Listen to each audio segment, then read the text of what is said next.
So how do you respond to each one of those different postures as a father discipling his children?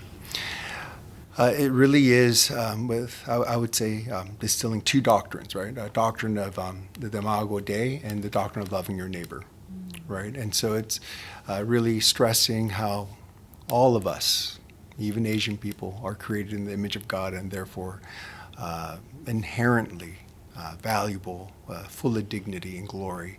And Asian people should never be treated in this way. And so it's just affirming their glory and their value as image bearers of God. And then the other thing is now loving your neighbor.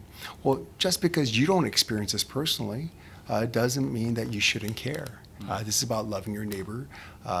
And now especially those neighbors that look like you that may be experiencing this, and then learning to empathize and to sympathize.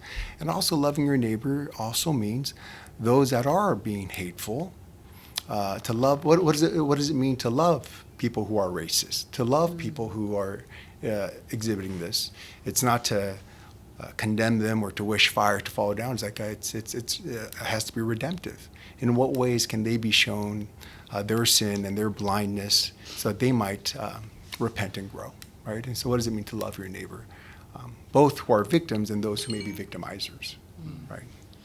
So offering hope to the next generation about what's ahead. Yeah. How do you disciple your students or your children into hope in the gospel and for the future? What helped for me personally through this particular season, as we were talking about it, obviously it was just personally processing and personal prayers, but it was actually writing out prayers, but not in a way where it was like a laundry list of like, Lord, why is this happening? Lord, why this? Or Lord, do this. But it was really, for me, remembering and sitting in God's attributes and who he is. And that was redemptive for me personally, to remember that like I am a daughter created in his image, that I am not othered, but God really sees me personally, that he is still in control even against all these ugly things.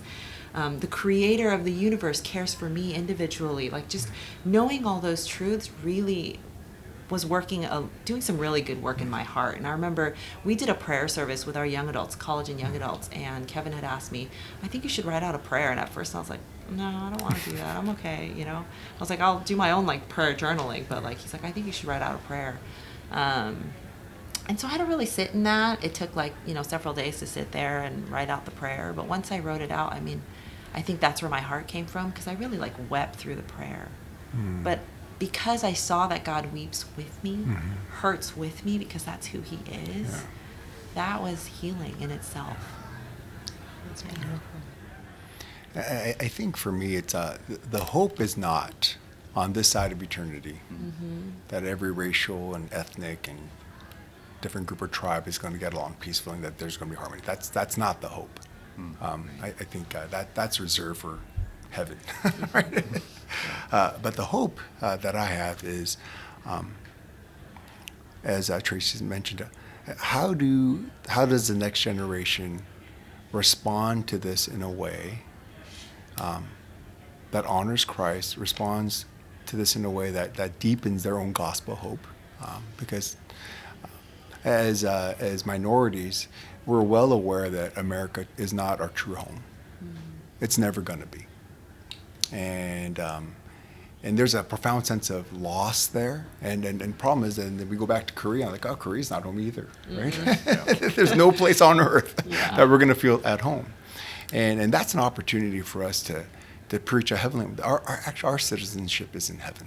Heaven is our true home, and we really are sojourners and pilgrims on this side of eternity. And so that's an opportunity for the gospel to go hit deep in a way that I think might be not unique to the Asian American culture, but at least in the Asian American culture, that hope can really, really resonate. But my further hope is now, as Kevin mentioned, that our next generation can stand up for justice, to pursue justice in a way that honors God, that's biblical justice, right? And what does it mean to truly love your neighbor, right? and to affirm the Imago Dei in all human beings. And so these are things that I'm hopeful for. And I'm very hopeful that the next generation will not just stay silent, keep their head down, and just try to endure this and hope that it goes away. That's definitely not the way I'm discipling my children or our church.